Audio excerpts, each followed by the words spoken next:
હું અને ACS home અને મુખ્યમંત્રી શ્રીના પ્રિન્સિપલ સેક્રેટરી શ્રી મનોજ દાસની એક કમિટી બનાવવામાં આવી હતી. ત્યારબાદ હીરા ઉદ્યોગ જોડે જોડાયેલા સૌ સંગઠનો, નાના વેપારીઓ, મધ્યમ વેપારીઓ અને અલગ અલગ સ્તરના વેપારીઓ જોડે અને ખાસ કરીને વિવિધ ક્ષેત્રના રત્ન કલાકારોના જે એસોસિએશનો છે તેમની જોડે ચર્ચાઓ બાદ મુખ્યમંત્રી શ્રી ભૂપેન્દ્રભાઈ પટેલે એક ખૂબ જ મહત્ત્વનો નિર્ણય આ લાખો રત્ન કલાકારો અને હજારો નાના વેપારીઓ માટે લીધો છે.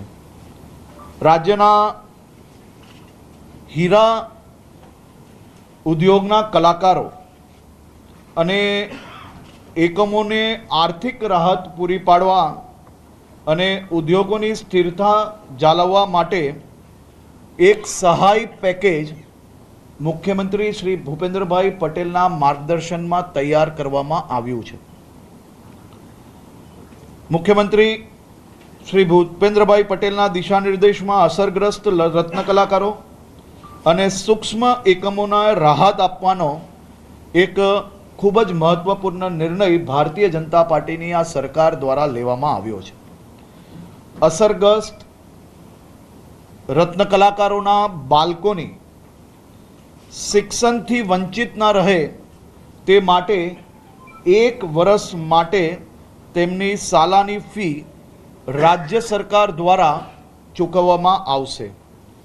હીરા ઉદ્યોગોના એકમોને ટર્મ લોનની મહત્તમ 5 લાખની મૂડી ઉપર 9% દરે 3 વર્ષ સુધી વ્યાજ સહાય તેમજ ઇલેક્ટ્રિસિટી ડ્યુટીમાં પણ 1 વર્ષ સુધી મુક્તિ આપવાનો નિર્ણય લેવામાં આવ્યો છે.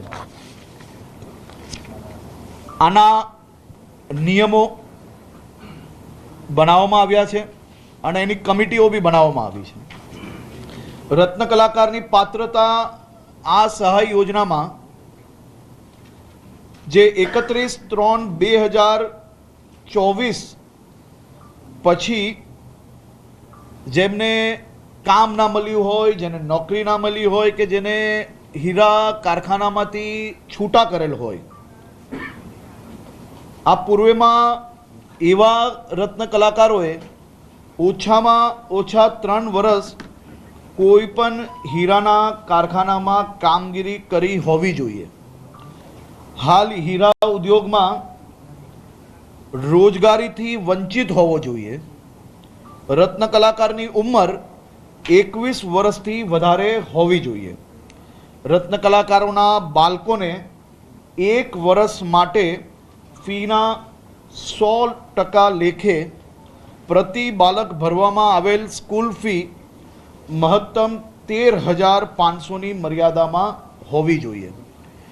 જે કંઈ ફીઝ હશે એ ફીઝમાં 13,500 પ્રમાણે ડીબીટી એટલે કે ડાયરેક્ટ બેંક ટ્રાન્સફરના માધ્યમથી આપવામાં આવશે. જે આપણી આરટી યોજના છે તેમાં બી આપણે ડાયરેક્ટ આપતા હોઈએ છીએ, એ જ રીતે આમાં બી મદદ કરવામાં આવશે. જે એમએસએમઈની વ્યાખ્યામાં નાના ઉદ્યોગો એટલે કે જે ઉદ્યોગમાં જે કારખાનાઓમાં 2.5 કરોડથી ઓછાનું ઇન્વેસ્ટમેન્ટ એટલે કે મશીનરીનું ઇન્વેસ્ટમેન્ટ હોય અને એવા કારખાનાઓ જે કારખાનામાં 2022-23, 23-24 અને 24-25 હીરા ઉદ્યોગ સાથે સંકળાયેલા હોવા જોઈએ. એકમના વીજ વપરાશમાં ગત વર્ષે એટલે કે 2023-24માં જો 100 યુનિટ એની અગાઉ વાપરતા હોય અને એનો 25% ઘટાડો થયો હોય એવા એકમો આમાં લાભાર્થી બની શકશે. એકમો 31/3/2025 પહેલાં જે આપણો ઉદ્યોગ વિભાગમાં જે રજિસ્ટ્રેશન હોય એવા એકમોને આમાં લાભ મળશે.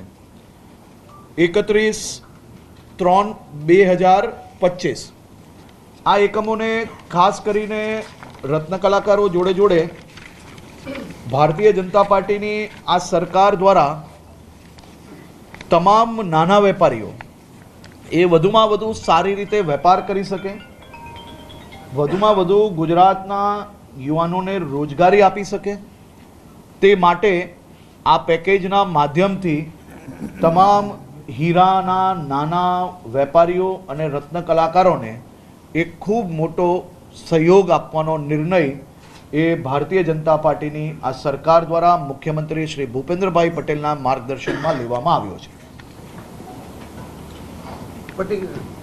સાહેબ, આપણે જે વાત કરી કે અસરગ્રસ્ત રત્ન કલાકારોના બાળકોને શિક્ષણથી વંચિત ન રહે, બહુ સારો ઉદ્દેશ્ય છે. હવે એની ટાઈમ લિમિટ ક્યાં સુધીની છે કે ભાઈ કેટલા વર્ષ સુધી આ લોકોને આપવામાં આવે? 1 વર્ષ સુધીનું પેકેજ જાહેર કરવામાં આવ્યું છે સ્કૂલ ફીસ માટે. નાના ઉદ્યોગોની જે વાત કરી છે તેમાં 5 લાખ સુધીની જેની લોન હોય, જેને 9% વ્યાજ સહાય આપવાની છે, તે 3 વર્ષ માટે મર્યાદિત છે.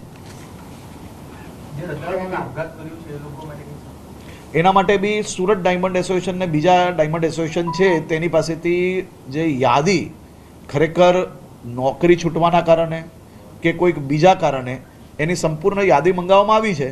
એ યાદી મળવાની સાથે જ એ માટે નિર્ણય લેવામાં આવશે. આમાં આપણે એક કમિટી સુસાઇડના કારણો તો પોલીસ હંમેશા વેરિફિકેશન કરતી જ હોય છે અને આ બી જે યાદી આવશે એનું બી વેરિફિકેશન પોલીસ દ્વારા કરવામાં આવશે. આના માટે એક મહત્વપૂર્ણ એક કમિટી બી બનાવેલી છે.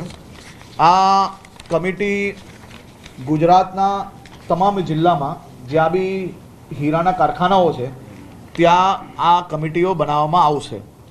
કલેક્ટરશ્રીના અધ્યક્ષસ્થાને આ કમિટી બનશે, જેમાં જિલ્લા શ્રમ અધિકારી શ્રી, જિલ્લા રોજગારી અધિકારી શ્રી, જિલ્લા શિક્ષણ અધિકારી શ્રી, જિલ્લા પ્રાથમિક શિક્ષણ અધિકારી શ્રી, લીડ બેંકના ઓફિસર, ડાયમંડ એસોસિએશનના પ્રતિનિધિ, જનરલ મેનેજર, જિલ્લા ઉદ્યોગ કેન્દ્રના આ તમામ લોકોના માર્ગદર્શનમાં આ નિર્ણયો હવે પછી લેવામાં આવશે. જિલ્લા કક્ષાએ જે કોઈ જગ્યા પર આ ઉદ્યોગ સ્થાપિત છે અને ત્યાં જિલ્લા ડાયમંડ એસોસિએશન ના હોય તો ત્યાં કોઈ બી તટસ્થ વ્યક્તિને કમિટીની અંદર લઈ શકાશે.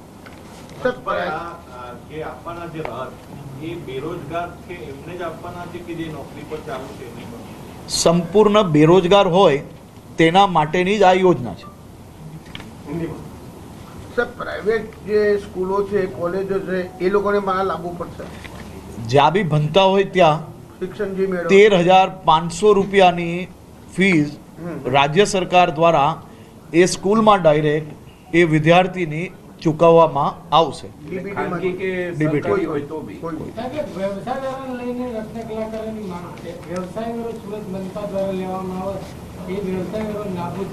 હાલમાં રાજ્ય સરકાર દ્વારા આજ તકનો આ સૌથી ઐતિહાસિક નિર્ણય લેવામાં આવ્યો છે, જેમાં વેપારી, નાના વેપારીઓ અને ખાસ કરીને રત્ન કલાકારો અને એમના પરિવારજનો, આ તમામ લોકોનો સમાવેશ કરીને આ ખૂબ સારું પેકેજ એ હીરા ઉદ્યોગ માટે જાહેર કરવામાં આવ્યું છે.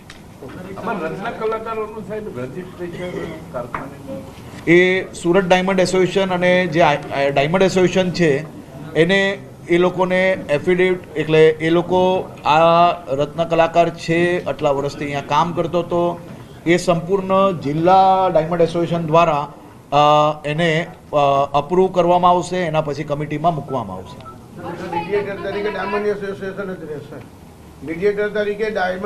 ના, કોઈ મીડિયેટર તરીકે સંપૂર્ણ આની જે યોજના છે એની હમણાં પ્રેસ નોટ, એનું જે GR છે એમાં તમામ નિયમો તમને લોકોને કોપી આપવામાં આવશે, જેના માધ્યમથી તમામ આ રત્ન કલાકારો છે એ સહાય લઈ શકશે. મેં તમને જેમ કહ્યું એમ આજ તકનું આ સૌથી મહત્વનો નિર્ણય છે. આપણો આશય એ રત્ન કલાકારોને સહયોગ કરવાનો છે અને રત્ન કલાકારોને સહયોગ કરવા માટે રાજ્ય સરકાર દ્વારા રત્ન કલાકારોના તમામ બાળકો જે પરિવારજનો છે એને સર્વપ્રથમ સહયોગ જે આપવાની વાત છે એ આના થકી ખૂબ મહત્ત્વપૂર્ણ નિર્ણય થકી તમામ લોકોને ખૂબ મોટો લાભ આવનારા દિવસોમાં મળવાનો છે. અને જ્યારે નાના વેપારીઓ એને વ્યાજની અંદર લોનની અંદર જ્યારે વ્યાજ માફી થાય એટલી મોટી, ઇલેક્ટ્રિસિટી ડ્યુટી એક્ઝેમ્પશન થાય તો ઓટોમેટિક એ નાના ઉદ્યોગોને બી ખૂબ મોટો સહયોગ આનાથી મળે, જેનાથી વધુમાં વધુ રોજગારીઓ નવી આવનારા દિવસોમાં તકો બી ઊભી થશે, જેથી કોઈ રત્ન કલાકારો કોઈ બી જગ્યા પર નોકરી માટે એમને તકલીફ ના પડે તે પ્રકારની વ્યવસ્થાઓ બનાવવાનું કામ રાજ્ય સરકાર દ્વારા કરવામાં આવ્યું છે.